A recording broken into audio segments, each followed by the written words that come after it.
onto shot 2, where we'll be creating this. Now I designed this shot inside Illustrator, so let's import this into After Effects. But first, let's notice that I've separated a lot of the elements onto their individual layers, and that is going to make it much easier to animate. Alright, let's go over to After Effects and import that file.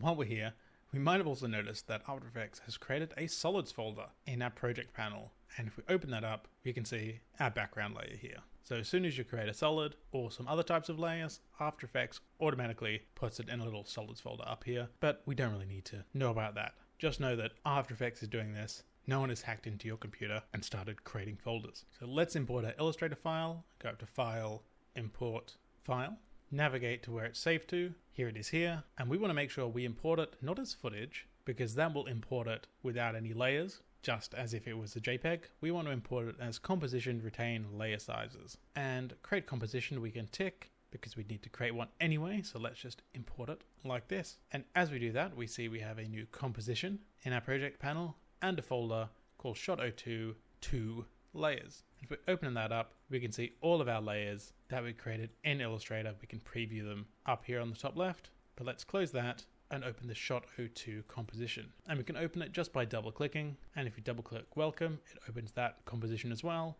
And down here we can also see our options for Shot 2 and Shot 1. Now by default, the composition settings are the same as our most recently created composition, which we did for Shot 01, and that is perfect for us here. 5 seconds, 1080p, 24 frames per second. Now you might ask, why are we using 5-second compositions when this shot and a previous shot are only 1 second long? And that is because it's actually easier when you've got more room in the timeline to work beyond the area that you're actually animating for, and you'll see why soon. And it's also often better to create a shot slightly longer than you need it, because you can always trim it down in the edit, and you have a little bit extra buffer as well.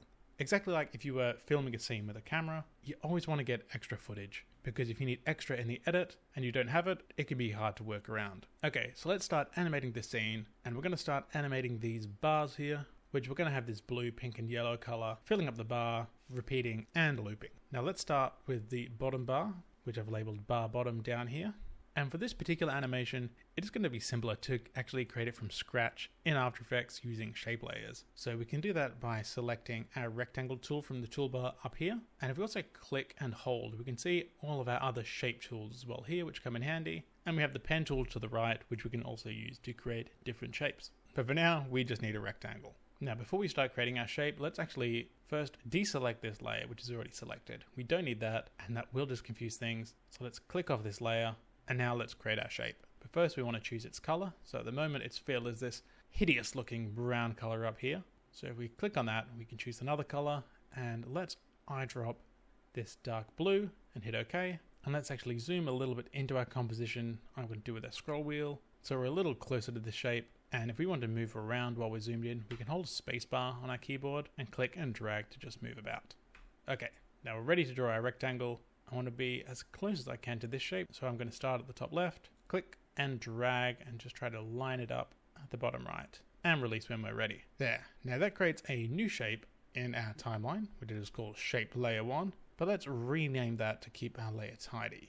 And we can do that by selecting it and right-clicking it. And we always label our layers because it makes it so much easier to navigate, especially once we start having a lot of layers, and especially when we're working on projects with other people. It may seem like an annoyance in the short term, but it saves you so much time having a clear and organized project. And you'll be everyone's favorite person to work with, I guarantee it. It is a great habit for anyone at any level to have, so you may as well start developing that habit as soon as possible. Okay, we can call this bar blue 1 and then just deselect it. Now we also don't really need this bar bottom layer, so we can select that layer and hit delete or backspace on our keyboard to just get rid of it. Now let's animate this layer filling up like a loading bar. And like most things in After Effects, there are many ways to accomplish this. But an easy way, and one that introduces another key element of After Effects, is to do it with a mask. Now mask works similar to match like we did in our first shot. They hide and reveal specific areas of a layer, but instead of using another layer to reveal that, with a mask, we can just draw what we want to see directly onto this layer. And we can draw what we want to see with the rectangle tool, which we already have selected, or with the other shape tools or pen tool. So make sure our rectangle tool is selected, but one thing that is important to change is we need to select this option up here. Currently we have Tool Create Shape selected, but we want to go over and select Tool Create Mask, because otherwise we're just going to keep drawing rectangles on this layer, which won't help us at all. So if we click and drag, we can see as we do that, the rectangle that we're creating is revealing our layer. Our shape is only visible within the bounds of this mask that we're drawing. And that's essentially what we want to animate. We want to animate this mask revealing our shape exactly like that, starting at the left and expanding to reveal the whole shape. So let's finish drawing this mask by releasing the click I have on my mouse. We want to line it up at the very end on the right and release. Okay, now we just need to animate it. And of course we're going to animate that using keyframes, changing a property over time. And the property we're going to change is the mask's path. So down here on the timeline, if we toggle open mask 1, we can see here we have a bunch of properties and mask path is one of them. So 1 second in is where we want our shape to be completely filled. So let's click the stopwatch on mask path, and then at the very start of the animation, we need to drag this all the way to the left. Now the easiest way to do that is to get our selection tool and double click our mask, which will add this bounding box, and now we can just drag its right edge all the way to the left, just in front of where our shape starts. There. Now we've animated our mask path and we have an animation. Wonderful. Now our timeline is starting to get a little crowded. We have all these other properties visible that we don't really need to see. And they're just taking up a lot of real estate. And they will take up a lot more once we start having more and more layers. So a great shortcut to use to hide that is U on the keyboard. So we have this layer selected, and if we hit U, it is going to hide all of the properties except the one animated. And if we hit it again, it hides those properties too. So if you want to hide and reveal different properties, select the layers you need and toggle hitting U on the keyboard. Next, we're going to learn another trick for smoother and more appealing animation. And to do that, we're going to want a before and after comparison. So let's duplicate this layer. If you will remember from before, the shortcut is Control or Command D. So now I've got 2 bar blues. So let's drag this one just below it, and I'm going to hold Shift on my keyboard so it stays vertically aligned. And I'm also going to move the second one down below it in the timeline so it matches its position in the composition, and hit U on the keyboard to bring up its keyframes as well. Okay, so the motion we have on both of these bars is linear. The bar is filling up at a constant, consistent speed. At every single frame, the bar is filling up the same amount. But we can make this animation a little bit smoother by adding some easing. Now, easing is where there is some acceleration and deceleration. The animation will start slower, accelerate, and then slows down as it gets to the end. And we can do that by selecting both keyframes. We'll do that on our top bar layer, and we can select them just by clicking and dragging and drawing a box around them. And then if we right click any of them, go to Keyframe Assistant and Easy Ease, the shortcut of which is F9. Very common shortcut. That is another one useful to remember. And when we do that, we'll notice our keyframes have changed shape. They've now become a sort of hourglass shape. And that means that these keyframes have easing applied to it. So either coming into this keyframe or coming out of this keyframe, our motion will accelerate or decelerate. So let's take a look at both animations. And we can see there is a slight difference. On the bottom, it is a linear, consistent speed, and on the top, it is eased. Let's hide the top one for a second, and we see straight linear motion, and turn the other one off, and we have a nice, slightly eased animation. Let's drag the work area down to 1 second, just so we can loop that. And the top, more eased motion, feels a little more natural and organic. A sprinter or even a car needs to build up to their top speed and then decelerate to stop. And if we look closely, I'm just going to scrub through very slowly. We can see at the start, our top layer is moving very slightly. There's only a tiny amount of animation of it being revealed. But by the time we get to the middle, it is having to speed up and move even faster than the one below it because it has to make up time for being so slow at the start. So it pulls ahead of our linear motioned bar, and then as we get closer to the end, it is slowing down and they will finish at the exact same time. So adding easing doesn't change the time that it takes to get from one end to the other, it just changes how it speeds up and slows down within that process. It's a more familiar motion to us and is generally a bit more pleasing. Now, if you are animating a robot or something that is already in motion, linear motion is great, but generally a little bit of easing is nicer. Okay, now we can get rid of our second bar that we've made down here, so let's just delete that. And I think we can make this motion a little bit faster as well. And we can do that just by pushing these keyframes closer together. So let's select this keyframe and just drag it halfway until it's 12 frames in, half a second. So now it's doing the same motion in half the time, so we get a motion twice as fast. Okay, now let's add the other colors of this bar to really bring this animation to life. So let's duplicate this bar with Control or Command D, and let's actually do that one more time. So now we have 3 copies. So for this top one, let's change its fill color to yellow. So I'm going to select the eyedropper, choose yellow, the one below it, select the eyedropper and choose this pink color. And if we toggle them on and off, we can see the different colors. They're just stacked on top of one another.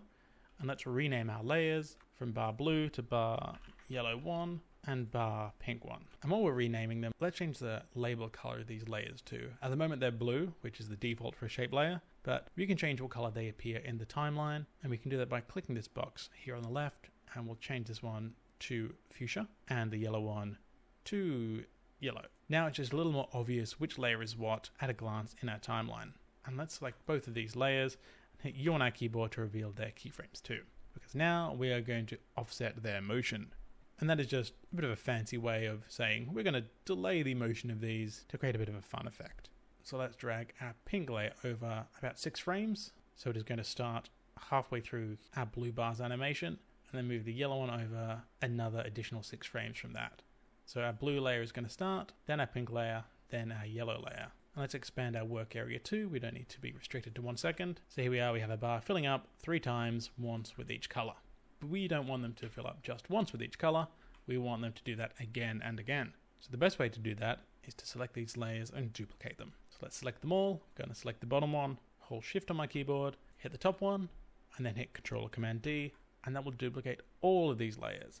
Now I do want them all on top, so I'm going to select any of them and just drag them to the top of the layer stack, and then we can drag them over to the right. We can also hit U on our keyboard to bring up their keyframes, just so we can line them up a little bit easier.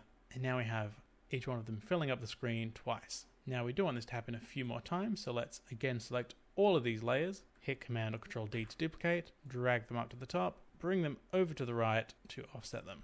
Now we've got a nice few seconds of this bar filling up. And from one really simple animation, just a mask path animating, and a couple of creative duplicating, moving our layers and changing the color, we've got a pretty captivating little animation here.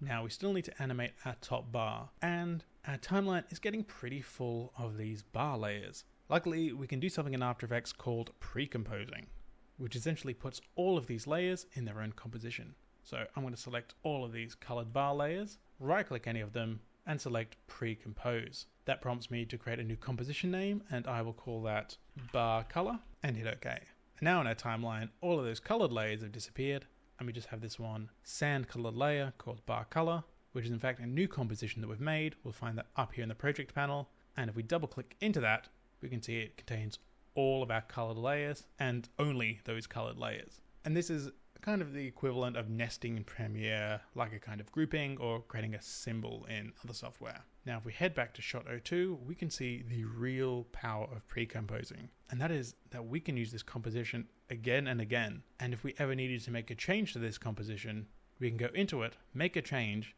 and that change will be in effect every instance of that composition that we've made.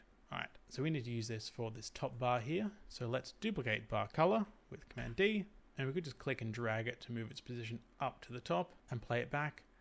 But then we've got them animating in the same direction, and we don't want that. So let's undo that, and I'm actually going to rotate this composition so it's animating in the other direction. So let's open up its transform properties, and let's increase its rotation, and we'll try to line it up with the top. And if we can't do it exactly by hand, we can click and type, which we know it'll be 180 degrees, then hit OK. There. And we can also delete our bar top layer as well from Illustrator. So let's select that and delete it. And now if we play it back, we've got both bars animating in opposite directions. Wonderful.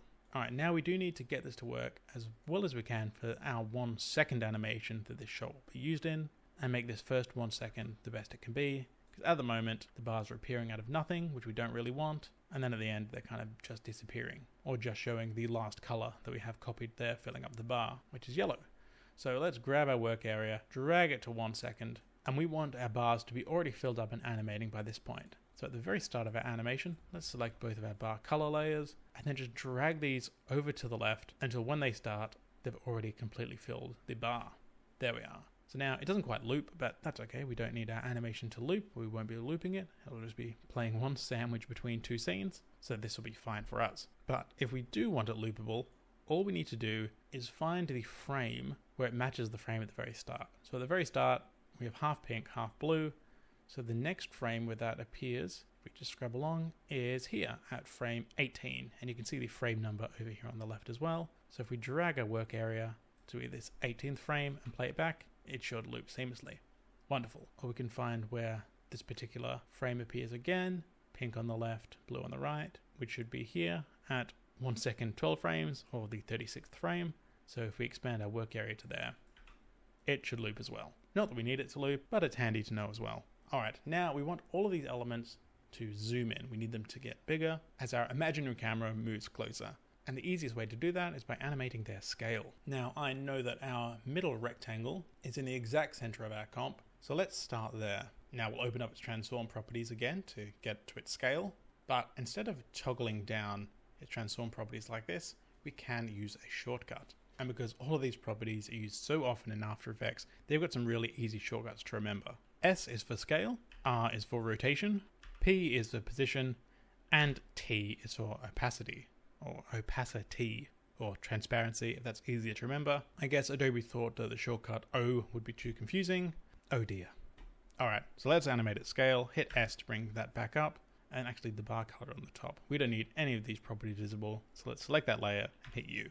Alright, now we're just looking at our middle rectangle, we're just looking at its scale. So at 1 second in is where we want our animation to finish, so let's keyframe its scale there at 100%, and then at the very start of this animation, let's reduce it to 95. It's only going to be a small scale animation, we don't want to go crazy, we don't need it exploding out of nothing. Over 1 second, a 5% scale increase will be more than enough. Play it back, we can see our yellow square is increasing in size and is zooming in.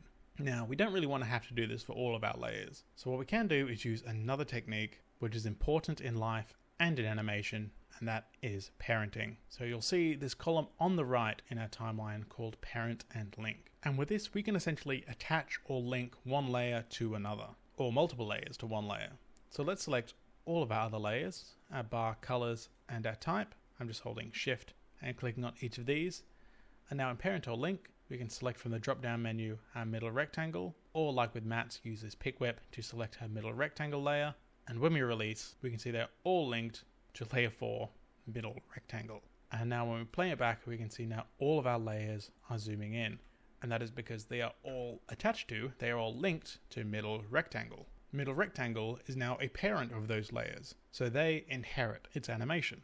That's why it is called a parent. And now anything we do to this rectangle layer will happen to the other layers as well. We hit R on our keyboard to bring up rotation and rotate our middle rectangle, all the other layers rotate too. Let's undo that. And even though we have our scale animation animated on our middle rectangle, we could also scale up our other layers too. We could scale up our type layer, and that can happen independent of middle rectangle. The children are free to do their own thing. The rectangle is not an overbearing, controlling parent. Okay, there we have it. Shot 2 is complete. But one thing we should do is kind of tidy up our project. Now it isn't too bad over here, we only have a few assets in there, but as we go to creating the last shot, it is going to get a little bit messier. So the best time to organize a project is before it gets too chaotic. And it is good practice to keep monitoring your project and making sure it's as tidy as it can be really. So the best way to organize it a bit more is to make some folders and organize elements into those. So I'm going to create a new folder, and I'm going to call this one 01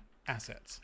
And I'm going to create another one called 02 comps. Now I like to add the numbers at the start, and that is just so they list alphabetically in the order that I want. And into the assets folder, I'm going to drag our drone footage, our solids, and our layers from shot 02. And into comps, I'm going to put our welcome, our shot 2, and bars colors as well.